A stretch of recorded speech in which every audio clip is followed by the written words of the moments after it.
ओम शांति। आज 17 तारीख की मुरली है। प्यार के सागर, आनंद के सागर शिव बाबा बोले, मीठे बच्चे, बाप नॉलेजफुल है, उन्हें जानी जाननहार कहना यह उल्टी महिमा है। बाप आते ही हैं तुम्हें पतित से पावन बनाने, एवर प्योर है वो। प्रश्न बाप के साथ साथ सबसे अधिक महिमा और किसकी है और कैसे? पहला, बाप के साथ भारत की महिमा भी बहुत है। भारत ही अविनाशी खंड है, भारत ही स्वर्ग बनता है। बाप ने भारतवासियों को ही धनवान, सुखी और पवित्र बनाया है। दूसरा, गीता की भी अपरम अपार महिमा है। तीसरा, तुम चैतन्य ज्ञान गंगाओं की भी बहुत महिमा है। तुम डायरेक्ट ज्ञान सागर से निकली हो। ओम शांति। ओम शांति का अर्थ तो नए व पुराने बच्चों ने समझा है। तुम बच्चे जान गए हो, हम सब आत्माएं परमात्मा की संतान हैं। परमात्मा ऊंच ते ऊंच और बहुत प्यारे ते प्यारा, सभी का माशूक है। बच्चों को ज्ञान और भक्ति का राज तो समझाया है। ज्ञान माना दिन, सतयुग त्रेता, भक्ति माना रात, द्वापर कलयुग। भारत की ही बात है। पहले पहले तुम भारतवासी आते हो। 84 का चक्र भी तुम भारतवासियों के लिए है। भारत ही अविनाशी खंड है। भारत खंड ही स्वर्ग बनता है और कोई खंड स्वर्ग नहीं बनता। बच्चों को समझाया गया है, नई दुनिया सतयुग में भारत ही होता है, भारत ही स्वर्ग कहलाता है। भारतवासी ही फिर 84 जन्म लेते हैं, नरकवासी बनते, वही फिर स्वर्गवासी बनेंगे।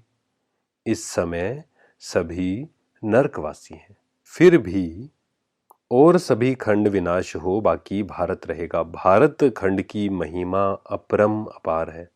भारत में ही बाप आकर तुमको राजयोग सिखलाते हैं। तो बाबा कहते हैं भारत ही फिर पुरुषोत्तम बनने का है। अभी वह आदि सनातन देवी देवता धर्म भी नहीं है, राज्य भी नहीं है, तो वह युग भी नहीं है। तुम बच्चे जानते हो, वर्ड ऑलमाइटी अथॉरिटी एक भगवान को ही कहा जाता है। हम सब कौन है? प्रकाश, आत्माएं, एनर्जी। और परमात्मा कौन है? Word almighty authority. तो हमें हमेशा इस बात की स्मृति रखनी है, हमें पढ़ाने वाला कौन है। क्योंकि इस महत्व से जब मुरली सुनेंगे तो हमारे अंदर वो शक्ति भरेगी। हमें पढ़ाने वाला कौन है, किसके महावाक्य हम सुन रहे हैं, याद दिलाना पड़ेगा खुद को। दिमाग से तो हम जानते हैं भगवान हमें पढ़ा रहा है, लेकिन क्या दिल की गहराइयों में ये अनुभव है, ये चेक करना है। भारतवासी यह बहुत भूल करते हैं जो कहते हैं वह अंतर्यामी है, सभी के अंदर को वह जानते हैं। बाप कहते हैं मैं कोई के भी अंदर को नहीं जानता हूं, मेरा तो काम ही है पतितों को पावन बनाना। बहुत कहते हैं शिव बाबा आप तो अंतर्यामी हो। बाबा कहते हैं मैं हूं नहीं, मैं किसके भी दिल को नहीं जानता हूं, मैं तो सिर्फ आकर पतितों को पावन बनाता हूं। मुझे बुलाते ही पतित दुनिया में है और मैं एक ही बार आता हूं जबकि पुरानी दुनिया को नया बनाना है। बाबा कहते मनुष्य को यह पता नहीं है कि यह जो दुनिया है वह नई से पुरानी, पुरानी से नई कब होती है। हर चीज नई से पुरानी सतो रजो तमो में जरूर आती है। मनुष्य भी ऐसे होते हैं, आत्माएं भी सतो प्रधान, सतो रजो तमो, 5 तत्व भी पहले सतो प्रधान होते हैं, फिर सतो रजो तमो में आते ही हैं। बालक सतो प्रधान है, फिर युवा होते हैं, फिर वृद्ध होते हैं, अर्थात रजो तमो में आते हैं। बूढ़ा शरीर होता है तो वह छोड़कर फिर बच्चा बनेंगे। बच्चे जानते हैं नई दुनिया में भारत कितना ऊंचा था। भारत की महिमा अपरम अपार है, क्योंकि ये दुनिया कैसी है? अविनाशी खंड है। भक्ति मार्ग में नॉलेजफुल बाप को जानी जाननहार कह देते हैं। अब वह महिमा अर्थ सहित नहीं है। तुम बच्चे जानते हो बाप द्वारा हमें वर्षा मिलता है, वह खुद हम ब्राह्मणों को पढ़ाते हैं क्योंकि वह बाप भी है, टीचर भी है, सदगुरु भी है। बाकी ऐसे नहीं कि वह जानी जाननहार है, नहीं, यह भूल है। बाबा कहते हैं मैं तो सिर्फ आकर पतितों को पावन बनाता हूँ, 21 जन्म के लिए राज्य भाग्य देता हूँ। भक्ति मार्ग में है अल्पकाल का सुख, जिसको सन्यासी हठ योगी जानते ही नहीं, ब्रह्म को याद करते हैं। तो बाबा कहते हैं आप ब्रह्म तो भगवान नहीं है। भगवान कौन है? वो तो एक निराकार शिव है जो सर्व आत्माओं का बाप है। बाकी हम आत्माओं के रहने का स्थान ब्रह्मांड स्वीट होम है। वहां से हम आत्माएं यहां पार्ट बजाती हैं। आत्मा कहती है हम एक शरीर छोड़ दूसरा तीसरा लेते हैं। तो हमें इस चिंतन की गहराई में जाना है। इस चिंतन की गहराई में जाने से ही देही अभिमानी स्थिति का अनुभव होगा। वो क्या? मैं आत्मा, ये मेरा शरीर इंस्ट्रूमेंट है, ये शरीर छोड़कर मुझे फिर नया शरीर लेना है। मतलब हम आत्मा, ये शरीर छोड़ते रहते हैं, एक शरीर, दो शरीर, तीन शरीर। दैट मीन्स हम आत्मा अलग हैं, ये शरीर अलग है। किसी से बात भी कर रहे हैं तो भी स्मृति रहे कि मुख से कौन बोल रहा है। मैं बात कर रही हूँ जब मस्तक में देखकर बात करनी है कि उस मस्तक में जो मणि है, प्रकाश है, वही मेरी बात सुन रही है। ये शरीर, ये कान इंस्ट्रूमेंट्स हैं सिर्फ। बाप कहते हैं भल गृहस्थ व्यवहार में रहो परंतु श्रीमत पर चलो। तुम सभी आत्माएं आशिक हो एक परमात्मा माशूक की। भक्ति मार्ग से लेकर तुम याद करते आए हो, आत्मा बाप को याद करती है। यह है ही दुख धाम। हम आत्माएं असुल शांति धाम की निवासी हैं। पीछे आए सुख धाम में, फिर हमने 84 जन्म लिए। हम सो हम का अर्थ भी समझाए। दुनिया में तो कह देते आत्मा सो परमात्मा, हम सो हम का मतलब, लेकिन बाप ने समझाया है हम सो देवता, क्षत्रिय, वैश्य सो शूद्र। हम ब्राह्मण बने हैं देवता बनने के। यह है यथार्थ अर्थ। तो बाबा कहते हैं अभी दुनिया कैसी चल रही है? तमो प्रधान बन गए। सतो प्रधान थी, तमो प्रधान बन गई है। बाबा आए हैं तमो प्रधान से फिर से सतो प्रधान बनाने। बाबा कहते मैं ही पतित पावन हूं, जितना हो सके याद को बढ़ाओ। मुख से शिव बाबा कहना भी नहीं है। जैसे आशिक माशूक एक दो को याद करते हैं, एक बार देखा बस, फिर बुद्धि में उनकी याद रहेगी। ऐसे ही दिल से बाबा को याद करना है। बाबा मुरलियों में कहते हैं दिल से कहो मेरा बाबा, तो देखो एक सेकंड में मैं हाजिर हूं। इसलिए जब भी कोई परिस्थिति आए, सिचुएशंस आए, मन भारी हो जाए, दिल से कहो बाबा बैठा है। दिल से कहना पड़ेगा, लेकिन जैसे दिल से कहा बोझ हल्का हो जाएगा, आत्मा को शक्ति मिलेगी। तो हमें यह अभ्यास करना है, बाबा मेरा साथी है, बाबा मेरे साथ है।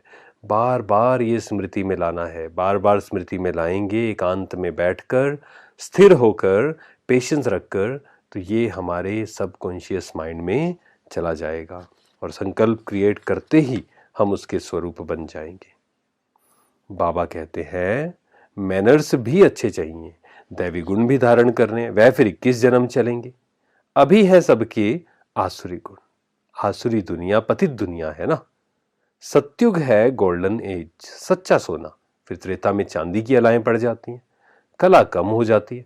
अभी तो कोई कला नहीं है। जब ऐसी हालत हो जाती है तब बाप आते हैं। यह भी ड्रामा में नूंद है। इस रावण राज्य में सभी बेसमझ बन गए हैं, जो बेहद ड्रामा के पाठधारी होकर भी ड्रामा के आदि मध्य अंत को नहीं जानते। पापा कहते तुम एक्टर्स हो ना, तुम जानते हो हम यहाँ पार्ट बजाने आए हैं, परंतु पार्टधारी होकर जानते नहीं हैं कि हमारा असली घर कौन सा है, हम क्यों आए हैं, कब जाना है, कहाँ जाना है। मैं ही आकर सबको ले जाता हूँ। फिर यह पतित दुनिया भी विनाश हो जाएगी। धारणा के लिए सार पहला, एक बात हमें याद रखनी है। मुरली सुनने के बाद बाबा से किसी एक बात पर प्रतिज्ञा करनी है कि पूरा दिन मुझे इस पर प्रैक्टिस करना है। प्रतिज्ञा का जो रिजल्ट है, बाबा से दिल से सच्ची प्रतिज्ञा करें हिम्मत रखकर, बाबा की मदद भी मिलेगी और बाबा उस पर राजी होगा, खुश भी होगा। बाबा के प्यार का भी, शक्ति और प्यार का अनुभव करने के लिए सच्चा रहना है और हिम्मत रखनी है। धारणा के लिए सार पहला, ऊंच पद के लिए श्रीमत पर चल अच्छे मैनर्स धारण करने हैं। ये बाबा हमसे चाहता है, अच्छे मैनर्स धारण करना, तो बाबा से रू रिहान करना है। बाबा कुछ भी हो जाए मुझे अच्छे मैनर्स धारण करने हैं, मुझे शांत रहना है, मुझे संतुष्ट रहना है, मुझे प्यार का समुंदर बनकर रहना है, देते जाना है। दूसरा, सच्चा आशिक बन एक माशूक को ही याद करना है, जितना हो सके याद का अभ्यास बढ़ाते जाना है। तो बाबा से दिल से प्रतिज्ञा कर दें, बाबा कुछ भी हो जाए मुझे समय निकालना है याद के अभ्यास के लिए, हद में समय वेस्ट नहीं करना है। वरदान, स्थूल देश और शरीर की स्मृति से परे सूक्ष्म देश के वेशधारी भव। जैसे आजकल की दुनिया में जैसा कर्तव्य वैसा वेश धारण कर लेते हैं, ऐसे आप भी जिस समय जैसा कर्म करना चाहते हो वैसा वेश धारण कर लो। अभी अभी साकारी और अभी अभी आकारी।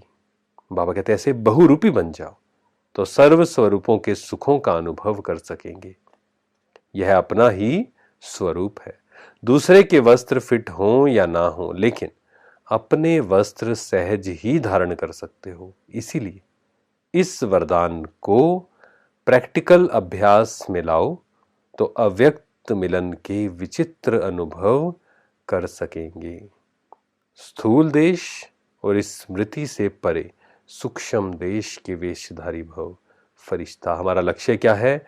फरिश्ता। तो बार बार अपने फरिश्ते स्वरूप को धारण करना है।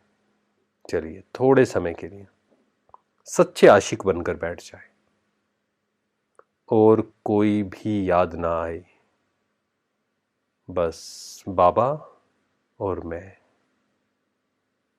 देखें खुद को अपने असली घर में, परमधाम में। परमधाम में शिव बाबा के सम्मुख में आत्मा एकदम हल्की, एकदम प्रकाश में आत्मा चमक रही हूं और बाबा प्यार का सागर, आनंद का सागर, शक्तियों का सागर मुझ पर बरस रहा है। फील करें बाबा के प्यार को, शक्तियों को, आनंद को, और बाबा से दिल से प्रतिज्ञा करें, मुझे दैवी मैनर्स धारण करने हैं, मुझे खुद को परिवर्तन करना है। मैं आत्मा हूं, इस धरती पर पाठ बजाने आई हूं, अब वापस घर जाना है। अपने अंदर जो भी कमियां हैं, जो भी कमजोरियां हैं, उसे दूर कर कर मुझे फरिश्ता बनना है। ओम शांति।